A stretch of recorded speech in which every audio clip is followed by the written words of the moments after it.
Okay, here we go.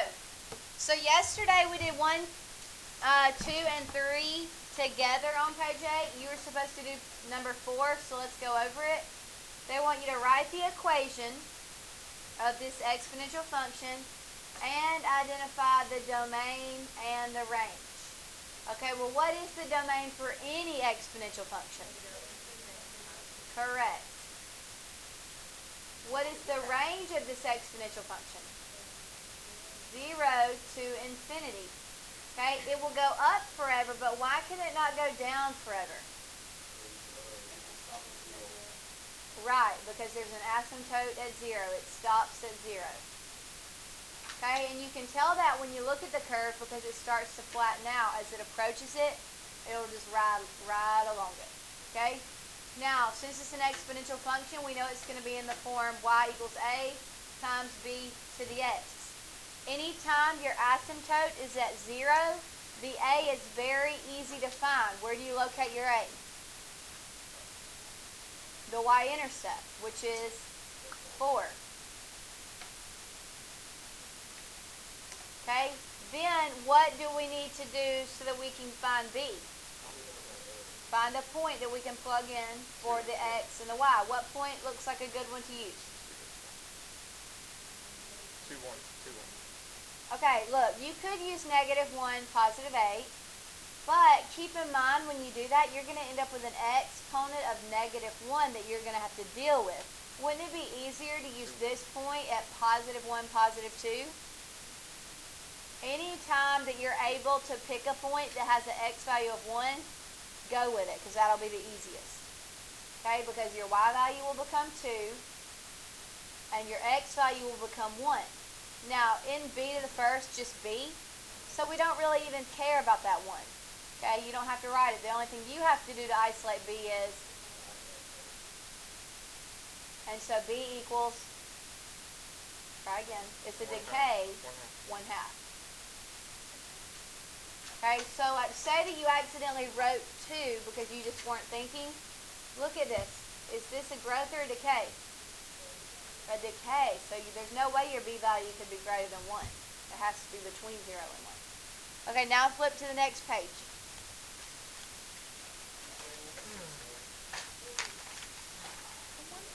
All right. Number 5. Number 5. What is the domain? Negative to positive infinity. Okay, the domain for any exponential function is negative infinity to positive infinity. The range changes according to where the asymptote is. Where is the asymptote for this one? It's at 0. So you will never go below 0. You can go from 0 to where? Positive infinity. Okay, so now we need to write the equation for this. For this one, the a value is not a whole number, so I'm just going to go ahead and tell you it's at 1/3. So now what do we need to do to fill in the rest of the equation? Pick a point. Which point on there looks like a nice point to use? 1, 2. Okay, because 1 is an x value, so you'll be able to plug it in for x. 2 is a y value, so you can plug it in for y. So 2 equals 1/3 times b to the first power. There's 2 in the y place, 1 goes in the x place. Now to solve for b, what do you have to do to both sides? Divide by 1/3. Or, what's the same thing as dividing by 1/3? Multiply by what? 3. The reciprocal of 1/3 is 3/1, which is just 3. So if you don't want to divide by a fraction, you can multiply by its reciprocal and you get the same answer. Like, what's 2 divided by 1/3? 6. What's 2 times 3/1? 6. See how you get the same thing whether you divide by a fraction or multiply by the reciprocal of that fraction? Okay, so now we're finished with this one. Yes. Number 7. Number 7. What is the domain for number 7? Negative infinity to positive infinity. That's what the domain is for any exponential function. What about the range? 0 to infinity. Now when we get ready to write the equation, what is the a value here, Sam?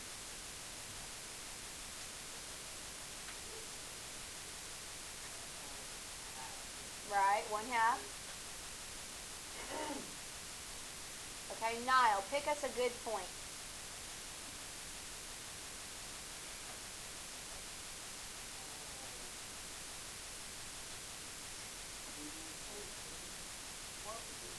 Okay, if I go 2, 14, is the curve crossing through right there? No, I would go with something like right 1 up 3. Because it's crossing the y-axis right there at half, 1/2. Look, see where I just made that mark? Isn't that half? Because this is 1, so it's crossing through at 1/2 on the y-axis. Okay, so if we pick the point 1, 3, 3 goes in the y place, and 1 goes in the x place. Now to solve for b, what do? Divide by 1/2, which is the same thing as multiplying by 2. And what's 3 times 2? 6. Okay, now I want you to compare number 7 with number 5. They were almost identical with the exception of their what value? Their a value, which is their what on the graph? Y-intercept. Do you see how both of them had a growth factor of 6, and that's why when you look at them, both of these curves are the exact same steepness? Because they're both growing by 6. Okay, number 9. What's different about number 9? It's upside down. Let's talk about why. Where is the a this time? -5. This one's crossing the y-axis at -5, right, Vincent? So, to find b, we pick a point just like we did before. Okay, so a good point to use, remember, I told you anytime you can pick a point that has an x value of 1, you need to pick it. So let's go to 1, -10.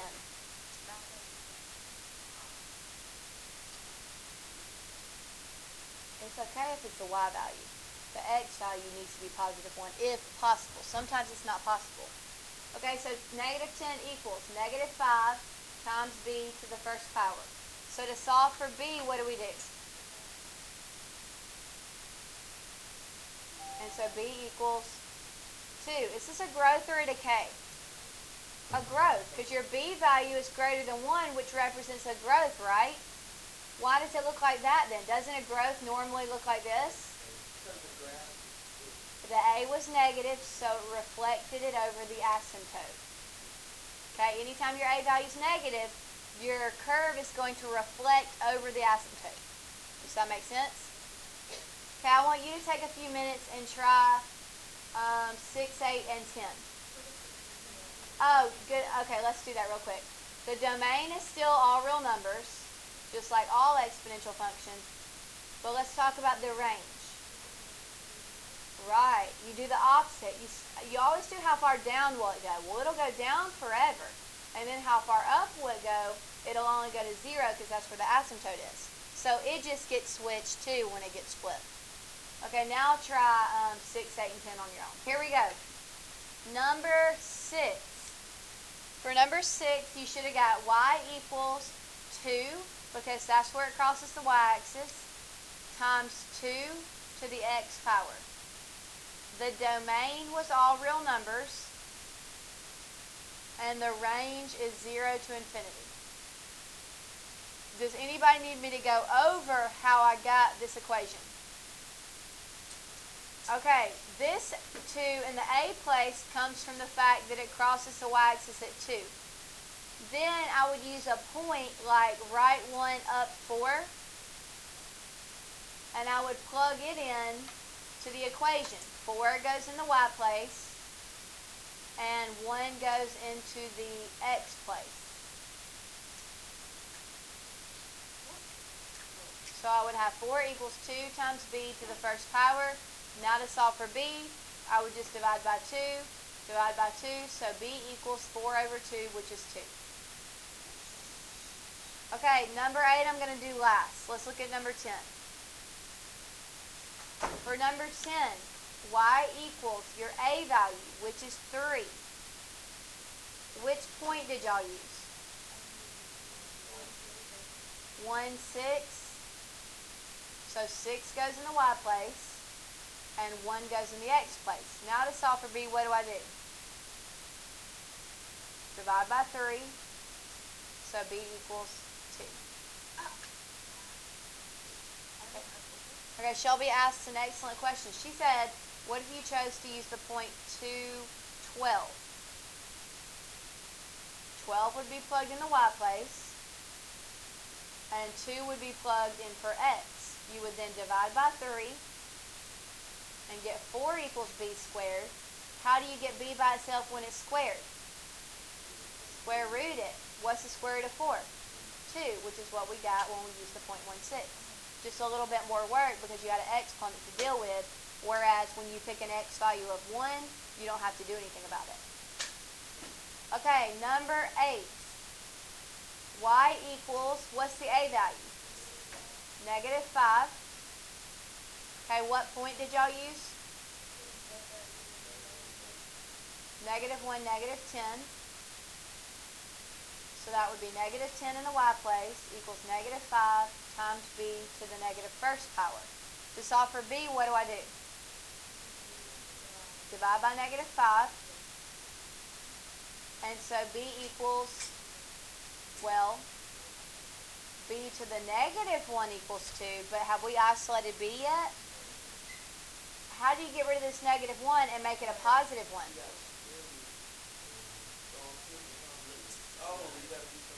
You raise it to the power of -1. Because when you have a power to a power, what's -1 times -1? +1. But since you raise this side to the -1, you raise this side to the -1. What is 2 to the -1? Guys, have we ever had a b value that was negative? Okay, let me ask you another question. Yes, This has obviously been reflected, right? So before, wouldn't it have looked like that, which is a decay. So shouldn't we be looking for a number between 0 and 1? 0.5 or 1/2. Now, say that you get to this part and you have a lot of trouble remembering how to do that raising it to another power thing. Let me show you something else that you may be able to do. Do you remember back when I was teaching you to change this to a positive exponent? How did you do that?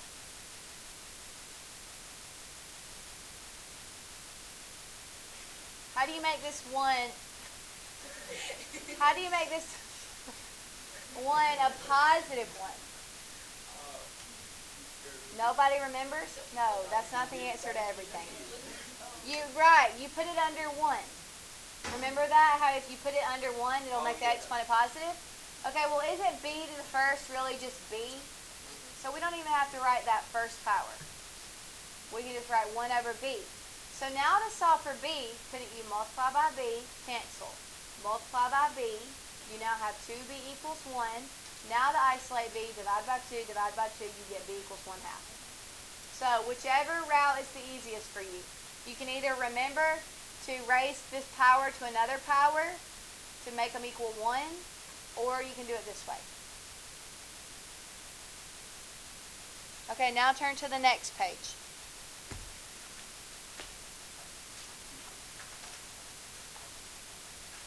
Okay, before we get started on this page though, I want to show you something real quick.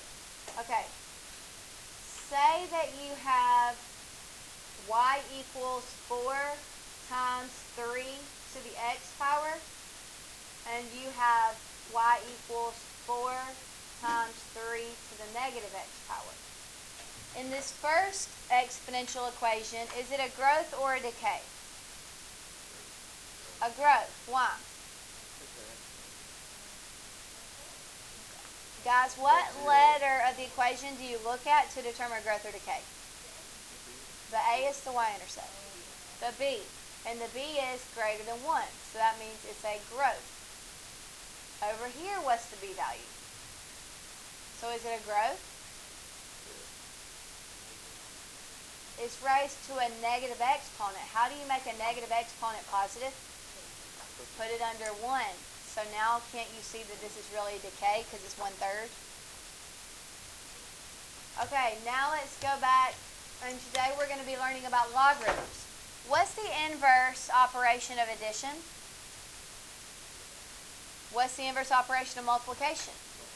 Division. What's the inverse operation of the square root? How do you undo a square root? Square it. What's the inverse operation of an exponential function? A logarithmic function.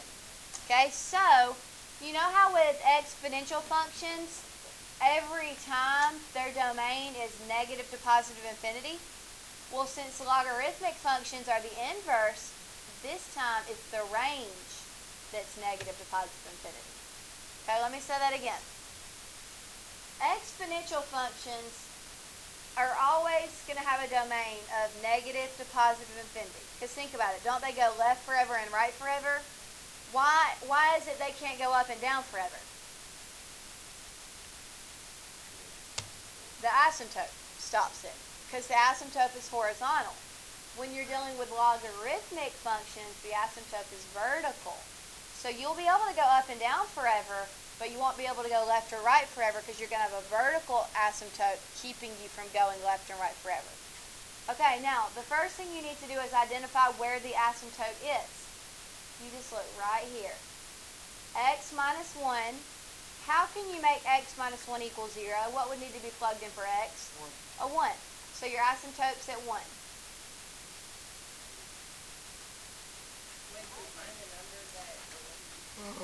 Uh-huh.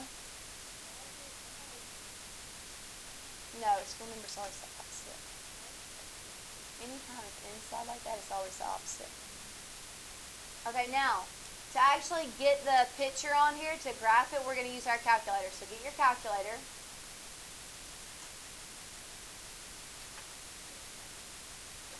Go to y equals. Clear out anything that's in there from last period.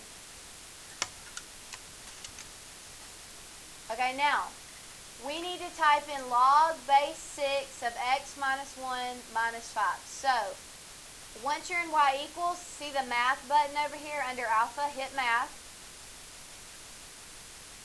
Then go down until you see log base, which is capital A.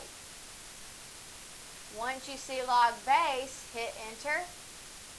And then it just kind of pops up what you need. Like where it's blinking, what are you going to fill in? A 6. Inside the parentheses, what are you going to fill in? And then outside of the parentheses, you're going to do minus 5. And then you hit graph. If your graph doesn't look like mine, hit zoom 6. Okay, now, once you have it graphed, hit trace. And now hit 1. See how when you hit 1, it pops up x equals 1? Hit trace and then 1. And now hit enter. What does it say y equals? Nothing. Why do you think if I type in x value of 1, then you wouldn't have a y value? Because it doesn't touch the asymptote. So maybe let's try an x value of 2. Hit 2 and then hit enter. And what's the y value? Negative 5. So we can plot a point at right 2, down 5. You just hit 2, enter. Now hit 3, enter. I don't really want to try to plot that. So hit 4, enter. I don't really want to plot that either. 5, enter. Nope. 6, enter. 7, enter. Yes, I can plot that. 7, negative 4. So right 7, down 4. Now I just draw in my logarithmic function. Okay, I don't know why, but your calculator doesn't draw it in, but it continues this way. It will continue to approach the asymptote at 1. Okay, let me prove that to you.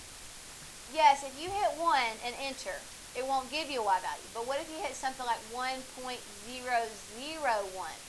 That's not on the asymptote. It's just literally right beside it, correct? And where does it tell you to plot your y value? Negative 8 point something. So we would go right 1.01 and then down negative a and plot a point. So it continues, the calculator just doesn't draw it in. So now that we have the graph, what is the domain? How far left does this graph go?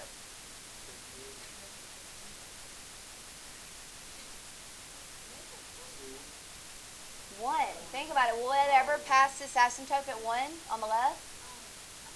But on the right side, there's nothing keeping it from going forever. So 1 to infinity. Yep. Everything's just kind of the opposite because they're inverses. Okay, so let's look at number 2. First, let's find the asymptote. Where is the asymptote? 1. Because look, x minus 1 means that the asymptote is at positive 1. Okay, remember, just like exponential equations always have a domain of negative to positive infinity, logarithmic have a range of negative to positive infinity. So now, when you graph it, guys, you don't have to retype it all in. Just go and cover it up, like cover up the 6, replace it with a 5. X minus 1 is still x minus 1, and then cover up the minus 5 with a plus 3.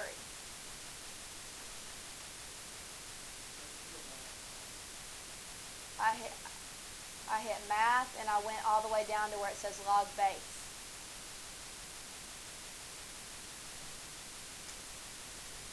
Okay, now I need to get some points. Well, we know there's not going to be a point when x equals 1, because that's where the asymptote is. So let's hit trace 2, enter. And where's a point? 2, 3. So right 2, up 3. Okay, has anybody found another good point to plot? 6, 4, okay. And then you just draw in your logarithmic function. Okay, so what is the domain? How far can it go on the left? Like, how far to the left can it go on the x-axis? 1. It will never pass over positive 1, correct? How far to the right can it go? Infinity.